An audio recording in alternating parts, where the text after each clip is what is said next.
What's going on, ladies and gentlemen? I'm the Crypto Crow, here to talk about something that I want to bring to everybody's attention that I think could very well be relevant moving forward as we move in closer to the halving of Bitcoin and the market overall.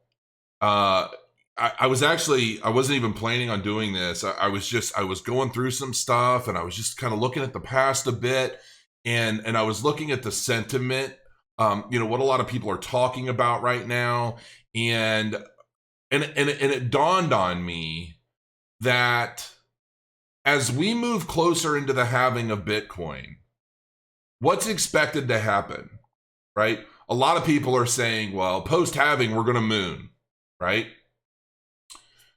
That could be true to an extent, but that mooning period is still going to take like a year, maybe two, okay, to come to fruition. But prior to that, as we get closer to the halving date of roughly May 11th, what I propose we're going to have are a lot of people who are much more educated in Bitcoin, who are going to try and scare dumb money out of their positions. And by that I mean,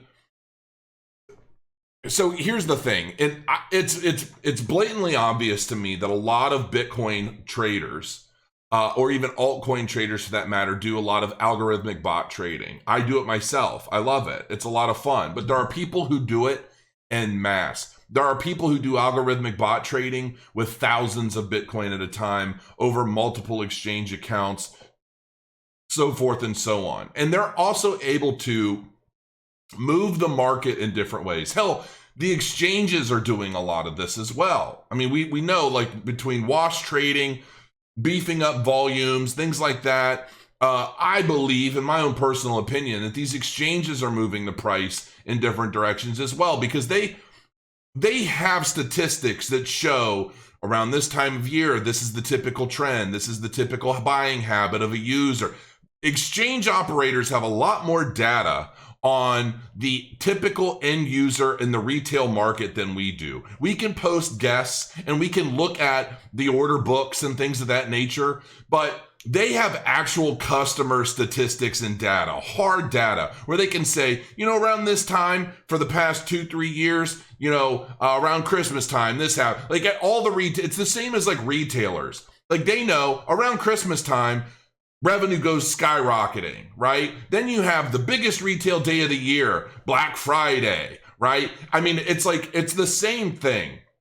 And so it's very easy for exchanges to do things to prepare and or help further along particular trends in any given period of time.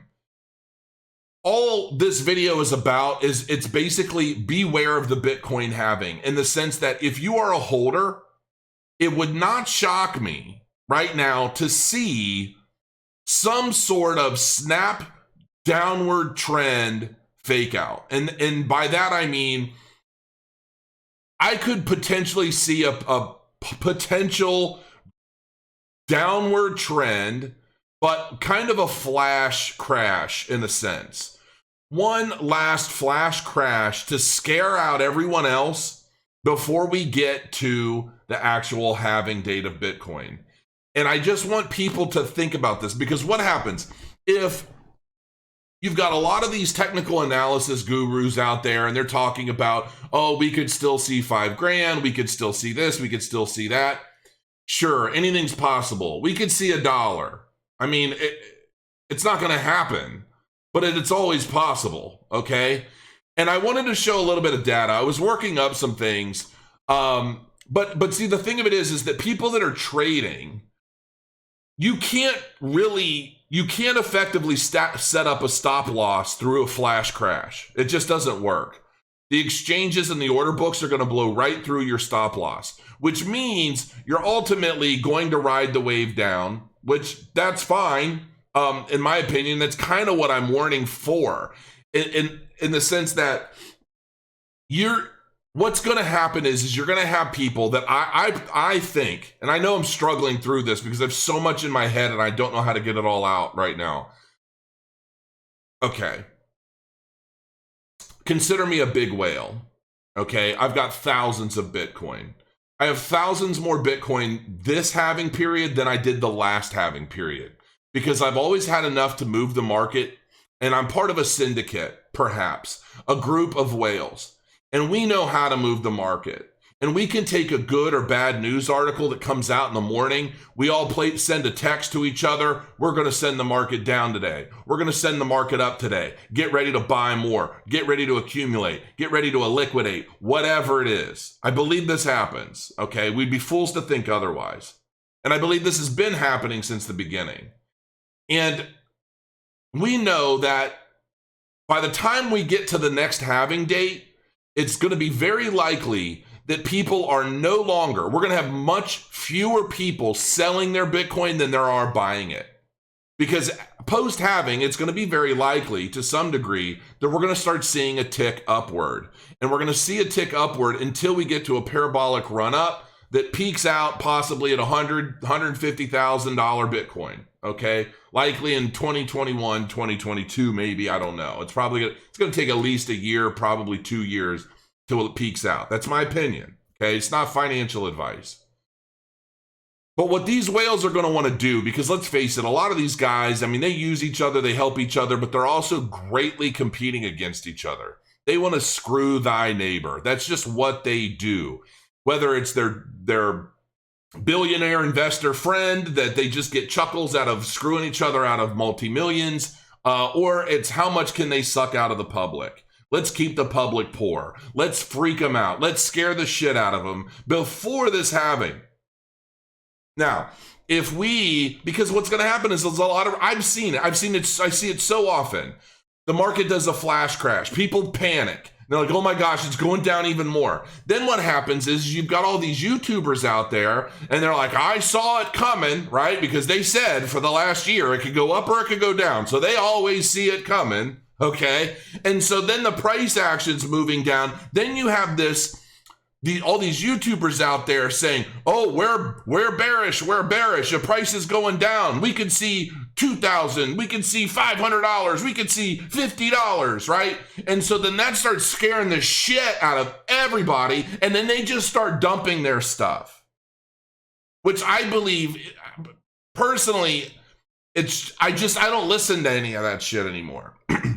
That's why I crow my coins. This is why I'm of the nature of buy and hold. I buy things I believe in and I hold them through until they peak out again. And then surpass that peak. That's what I'm waiting for. If I didn't believe in something at the time I bought it, I shouldn't have bought it at all. I'm not speculating in that sense. I mean, I am in a way, but I'm not buying just to trade the ebbs and flows of the market, or I'd go absolutely insane. I would get stopped out, pushed out. I'd get liquidated. I mean, you hold. It's just safer that way.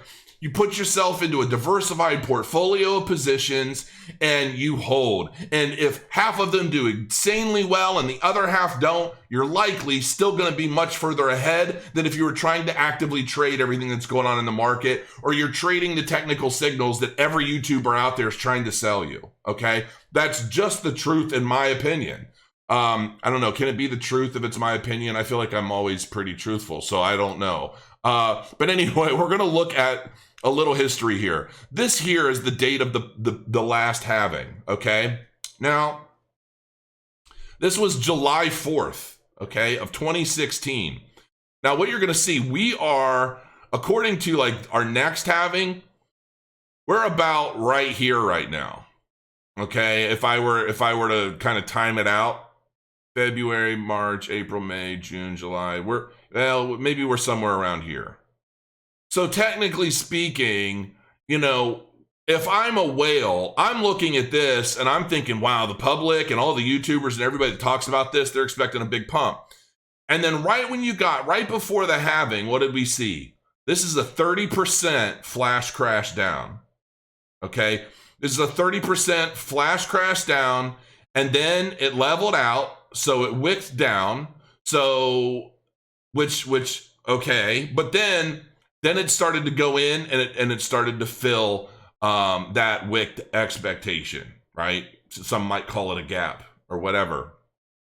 And then from there, but that process took of basically a month. That was a month-long downward trend post-halving as people basically took the profits that, I mean, it's investments that, you know, people that bought in around here or any period down here. We had the halving.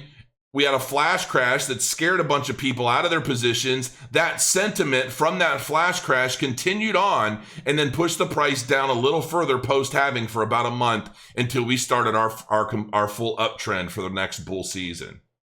Now, if we see something like this, I guess what I'm saying, and the whole point of me doing this video, is ultimately saying just be cautious. If you believe in Bitcoin, just my non-technical advice as a non-licensed, non-financial advisor and just a dumbass on the internet, you buy and hold.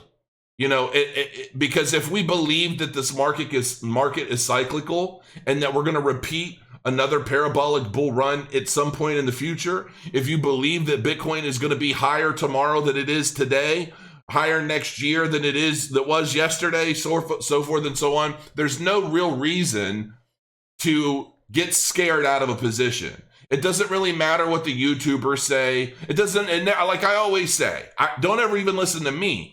Just do your own research. Look into things yourself and come up with your own conclusion. But just to put things into perspective, the numbers back at the time of this halving on July 4th, trading volume at that time was only $130 million, which equates to 197,568 Bitcoin at the time, at $658. Bitcoin was only $658 at the last halving. That was 4 years ago. Now, we're looking at $22.6 billion as of today in terms of trading volume a day at $80,680. That equates to 2,603 Bitcoin. 2.6 million Bitcoin are traded right now every day. That's 13 times more than there was 4 years ago. Okay? So the moral of the story is, don't let the whales scare you. If you believe in what we're doing here, if you believe in Bitcoin, you believe in cryptocurrencies, if you believe in this new era of disruption, then you average in. You average in, you hold long, and you wait until the prices are at a point where you can change your life. And that's really all I have to say in this video. Just be careful and, accumulate. Don't capitulate. Grow your coins, folks. I'll see you again soon.